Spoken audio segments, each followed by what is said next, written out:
आज की हमारी कहानी का विषय है अपूर्व अनुभव। सभागार में शिविर लगने के 2 दिन बाद तोतो चान के लिए एक बड़ा साहस करने का दिन आया। इस दिन उसे यासुकी चान से मिलना था। इस भेद का पता ना तो तोतो चान के माता पिता को था और ना ही यासुकी चान के। उसने यासुकी चान को अपने पेड़ पर चढ़ने का न्योता दिया था। तोमोए में हर एक बच्चा बाग के एक एक पेड़ को अपने खुद के चढ़ने का पेड़ मानता था। तोतो चान का पेड़ मैदान के बाहरी हिस्से में जाने वाली सड़क के पास था। बड़ा सा पेड़ था उसका। चढ़ने जाओ तो पैर फिसल फिसल जाते, पर ठीक से चढ़ने पर जमीन से कोई 6 फुट की ऊंचाई पर एक द्विशाखा तक पहुंचा जा सकता था। बिल्कुल किसी झूले सी आरामदायक जगह थी। तोतो चान अक्सर खाने की छुट्टी के समय या स्कूल के बाद ऊपर चढ़ी मिलती थी। वहां से वह सामने दूर तक ऊपर आकाश को या नीचे सड़क पर चलते लोगों को देखा करती थी। बच्चे अपने अपने पेड़ को निजी संपत्ति मानते थे। किसी दूसरे के पेड़ पर चढ़ना हो तो उससे पहले पूरी शिष्टता से माफ कीजिए, क्या मैं अंदर आ जाऊं, पूछना पड़ता था। यासुकी चान को पोलियो था, इसलिए वह ना तो किसी पेड़ पर चढ़ पाता था और ना ही किसी पेड़ को निजी संपत्ति मानता था। अतः तोतो चान ने उसे अपने पेड़ पर आमंत्रित किया था। पर यह बात उन्होंने किसी से नहीं कही, क्योंकि अगर बड़े सुनते तो जरूर डांटते। घर से निकलते समय तोतो चान ने मां से कहा कि वह यासुकी चान के घर जा रही है। चूंकि वह झूठ बोल रही थी, इसलिए उसने मां की आंखों में नहीं झांका। वह अपनी नजरें जूतों के फीतों पर ही गड़ाए रही। रॉकी उसके पीछे पीछे स्टेशन तक आया। जाने से पहले उसे सच बताए बिना तोतो चान से नहीं रहा गया। मैं यासुकी चान को अपने पेड़ पर चढ़ने देने वाली हूं, उसने बताया। जब तोतो चान स्कूल पहुंची तो रेल पास उसके गले के आसपास हवा में उड़ रहा था। यासुकी चान उसे मैदान में क्यारियों के पास मिला। गर्मी की छुट्टियों के कारण सब सूना पड़ा था। यासुकी चान उससे कुल जमा 1 ही वर्ष बड़ा था, पर तोतो चान को वह अपने से बहुत बड़ा लगता था।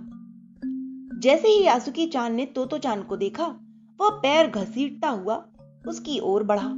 उसके हाथ अपनी चाल को स्थिर करने के लिए दोनों ओर फैले हुए थे। तोतो चान उत्तेजित थी। वे दोनों आज कुछ ऐसा करने वाले थे जिसका भेद किसी को भी पता न था। वह उल्लास में ठिठियाकर हंसने लगी। यासुकी चान भी हंसने लगा। तोतो चान यासुकी चान को अपने पेड़ की ओर ले गई और उसके बाद वह तुरंत चौकीदार के छप्पर की ओर भागी, जैसे उसने रात को ही तय कर लिया था। वहां से वह एक सीढ़ी घसीटती हुई लाई। उसे तने के सहारे ऐसे लगाया जिससे वह द्विशाखा तक पहुंचा जाए। वह कुर्सी के ऊपर चढ़ी और सीढ़ी के किनारे को पकड़ लिया। तब उसने पुकारा, ठीक है, अब ऊपर चढ़ने की कोशिश करो।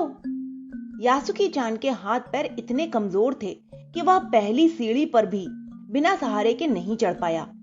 इस पर तोतो चान नीचे उतर आई और यासुकी चान को पीछे से धकेलने लगी। पर तोतो चान थी छोटी और नाजुक सी, इससे अधिक सहायता क्या करती। यासुकी चान ने अपना पैर सीढ़ी से हटा लिया और हताशा से सिर झुकाकर खड़ा हो गया। तोतो चान को पहली बार लगा कि काम उतना आसान नहीं है जितना वह सोच बैठी थी। अब क्या करे वह। यासुकी चान उसके पेड़ पर चढ़े यह उसकी हार्दिक इच्छा थी। यासुकी चान के मन में भी उत्साह था। वह उसके सामने गई। उसका लटका हुआ इतना उदास चेहरा था कि तोतो चान को उसे हंसाने के लिए गाल फुलाकर तरह तरह के चेहरे बनाने पड़े। ठहरो, एक बात सूझी है। वह फिर चौकीदार के छप्पर की ओर दौड़ी और हर एक चीज उलट पुलट कर देखने लगी। आखिर उसे एक तिपाही सीढ़ी मिली जिसे थामे रहने की भी जरूरत नहीं थी। वह तिपाही सीढ़ी को घसीट कर ले आई तो अपनी शक्ति पर हैरान होने लगी। तिपाही की ऊपरी सीढ़ी द्विशाखा तक पहुंच रही थी। देखो, अब डरना मत, उसने बड़ी बहन की सी आवाज में कहा। यह डगमगाएगी नहीं। यासुकी चान ने घबराकर तिपाही सीढ़ी और पसीने से तरबतर तोतो चान की ओर देखा। उसे भी काफी पसीना आ रहा था। उसने पेड़ की ओर देखा और तब निश्चय के साथ पांव उठाकर पहली सीढ़ी पर रखा। उन दोनों को यह बिल्कुल भी पता न चला कि कितना समय यासुकी चान को ऊपर तक चढ़ने में लगा। सूरज का ताप उन पर पड़ रहा था, पर दोनों का ध्यान यासुकी चान के ऊपर तक पहुंचने में रमा था। तो चान नीचे से उसका एक एक पैर सीढ़ी पर धरने में मदद कर रही थी। अपने सिर से वह उसके पिछले हिस्से को भी स्थिर करती थी। यासुकी चान पूरी शक्ति के साथ जूझ रहा था और आखिर वह ऊपर पहुंच ही गया। हुर्रे! पर उसे अचानक सारी मेहनत बेकार लगने लगी। तो चान तो सीढ़ी पर से छलांग लगाकर दुशाखा पर पहुंच गई, पर यासुकी चान को सीढ़ी से पेड़ पर लाने की हर कोशिश बेकार रही। यासुकी चान सीढ़ी थामे तो चान की ओर ताकने लगा। तो चान की रुलाई छूटती लगी। उसने चाहा था कि यासुकी चान को अपने पेड़ पर आमंत्रित कर तमाम नई नई चीजें दिखाए, पर वह रोई नहीं। उसे डर था कि उसके रोने पर यासुकी चान भी रो पड़ेगा।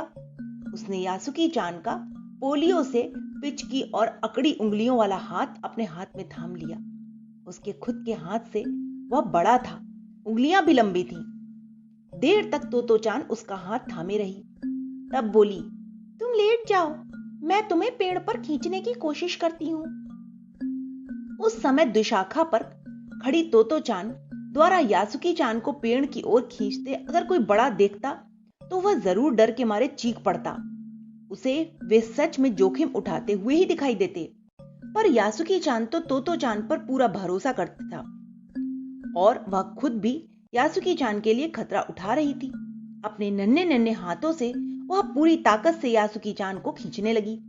बादल का एक बड़ा सा टुकड़ा बीच बीच में छाया करके उन्हें कड़कती धूप से बचा भी रहा था।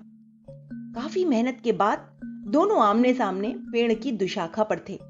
पसीने से तरबतर अपने बालों को चेहरे पर से हटाते हुए तो चान ने सम्मान से झुककर कहा, मेरे पेड़ पर तुम्हारा स्वागत है।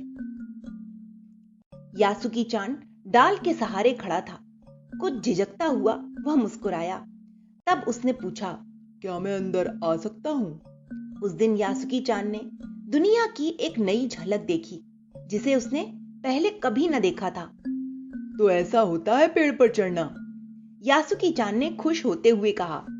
वे बड़ी देर तक पेड़ पर बैठे बैठे इधर उधर की गप्पें लड़ाते रहे। मेरी बहन अमेरिका में है, उसने बताया कि वहां एक चीज होती है, टेलीविजन। यासुकी चान उमंग से भरा था। वह कहती है कि जब वह जापान में आ जाएगा तो हम घर बैठे बैठे ही सुमो कुश्ती देख सकेंगे। वह कहती है कि टेलीविजन एक डिब्बे जैसा होता है। तो चान उस समय यह तो न समझ पाई कि यासुकी चान के लिए, जो कहीं भी दूर तक चल नहीं सकता था, घर बैठे चीजों को देख लेने के क्या अर्थ होंगे। वह तो यही सोचती थी कि सुमो पहलवान घर में रखे किसी डिब्बे में कैसे समा जाएंगे। उनका आकार तो बड़ा होता है, पर बात उसे बड़ी लुभावनी लगी। उन दिनों टेलीविजन के बारे में कोई नहीं जानता था। पहले पहल यासुकी चान ने ही तो चान को उसके बारे में बताया था। पेड़ मानो गीत गा रहे थे और दोनों बेहद खुश थे। यासुकी चान के लिए पेड़ पर चढ़ने का यह पहला और अंतिम मौका था। तो ये कहानी तो चान और यासुकी चान की थी। तो चान विश्व साहित्य की एक अमूल्य निधि है जो मूलतः जापानी भाषा में लिखी गई है।